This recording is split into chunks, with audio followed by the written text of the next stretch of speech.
avec cela. J'ai un jour entendu quelqu'un qui a dit la manière dont vous courez dans cette vie dépend de la taille et de la vitesse du chien qui vous poursuit.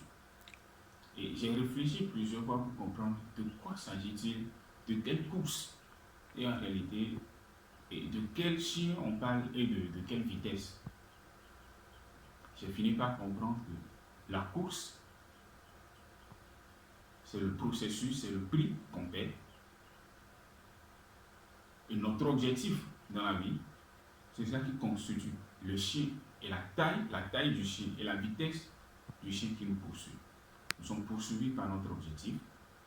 Et la course, c'est ce que nous faisons pour pouvoir atteindre notre destinée. Si vous avez un petit objectif, je pense que vous avez un petit prix à payer. Mais que les jeunes savent qu'aujourd'hui, il y a un prix à tout. Tout a un prix. Avant même que vous ne soyez né, vous avez payé déjà le prix. Dès que vous êtes là, vous allez payer le prix. Que vous refusez ou pas, vous allez payer le prix. Soit vous payez le prix aujourd'hui, et vous êtes libre demain, soit vous êtes libre aujourd'hui, et vous payez le prix plus tard. Je vous explique. Si nous prenons aujourd'hui la plupart des jeunes ont perdu le sens de leur réalité, de leur destinée. Les gens sont là à la recherche de leur destin, au lieu d'aller arracher leur destin. Les gens manquent du leadership et ils sont déboussolés, les gens sont désorientés, ils ne savent pas laver le bon. Sans savoir qu'ils perdent le temps au lieu de payer le prix actuellement. Lorsque nous prenons la plupart des grands livres, nous avons vu ce que la plupart de ces personnes ont dit. Les prophètes, Jésus, Mahomet, tout, vous allez constater, ce sont des gens qui ont payé le prix de leur destinée. Mais la question aujourd'hui, est-ce que tu paies ton prix ou vraiment tu es là pour profiter de la vie? Voilà, il y a une différence entre construire sa vie et faire sa vie. Pour faire sa vie, payer le prix, c'est très facile. Dans la jeunesse, tu n'as pas grand-chose à faire, mais dans la vieillesse, tu paies le prix très cher. Par contre, construire sa vie nécessite à payer le prix aujourd'hui, nécessite un peu beaucoup d'efforts, c'est-à-dire stipule à payer le prix aujourd'hui et être libre demain. Mais de savoir qu'à un certain âge donné, quand vous trouvez quelqu'un qui est pauvre, 35, 40, c'est que lui, il a décidé d'être pauvre. Normalement, vous n'avez même pas besoin de l'aider. Parce que le fait d'aider plus les gens, le fait d'aider les pauvres, ça les maintient également encore dans la pauvreté. Parce que je ne veux pas comprendre, aujourd'hui je suis directeur d'école, je ne veux pas comprendre que je signe un partenariat avec une ONG qui veut m'amener au moins 2 ou 3 étudiants par an et je vais blaguer avec l'ONG là. Où je vois qu'on m'a donné beaucoup de marchés et que je suis débordé du marché. Je ne peux jamais être débordé du marché. Non.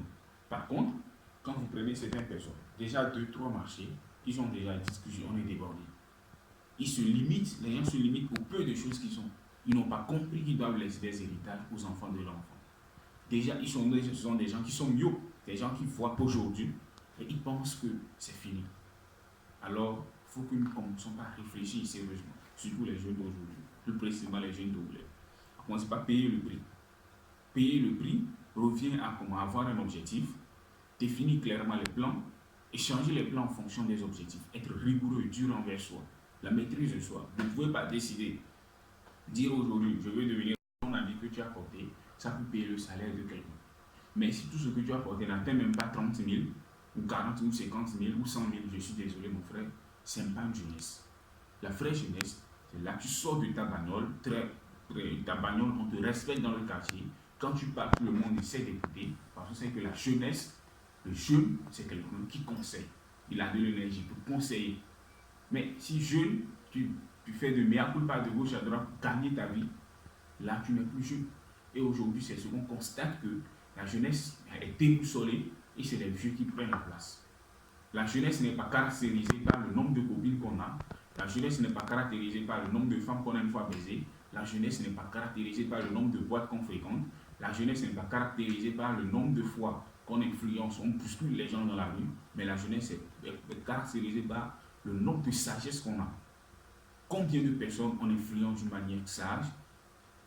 Qu'est-ce que nous avons pu faire? Qu'est-ce que nous avons pu apporter à la société? Et c'est ça. Mais les jeunes Africains, précisément les jeunes Togolais, sont des gens qui prennent le plaisir d'être là sans aller affronter leur destinée. Si je dois réclamer aujourd'hui, c'est lorsque je me retrouve dans une situation où on refuse de me donner un papier dans mon état pour pouvoir mettre en place mon entreprise, c'est là que je crie fort pour réclamer. Des fois, les gens poursuivent, les gens rentrent dans les réclamations comme ça, sans savoir même où et quand ils vont. Chers amis, si vous décidez d'affronter votre destinée, c'est l'opportunité pour vous de commencer par réfléchir et comprendre sincèrement qu'il y a un prix à payer. Et le prix, sincèrement, revient de la formation. Parce que déjà, nous avons faussé la base de l'éducation qu'on nous a donnée.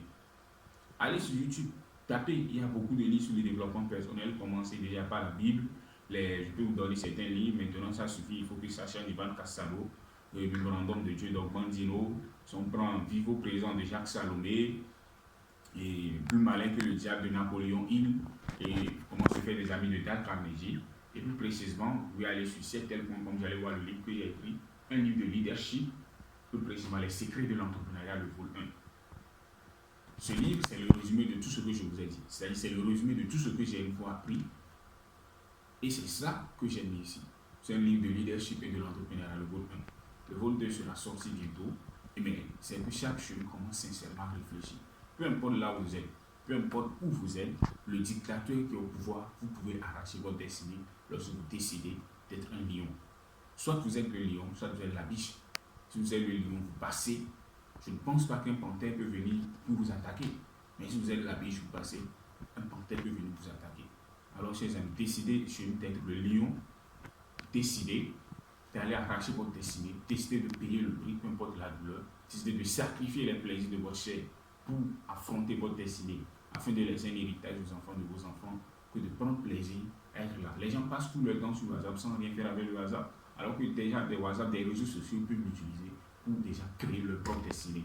Malheureusement pour eux, ils l'utilisent encore pour enfondre leur destinée. Et c'est de là que vient leur débauche et tout ce qu'ils font. Merci, chers amis, et on se dit à la prochaine. Si vous avez aimé, cliquez j'aime et appuyez sur abonner pour avoir désormais les nouvelles vidéos. Merci.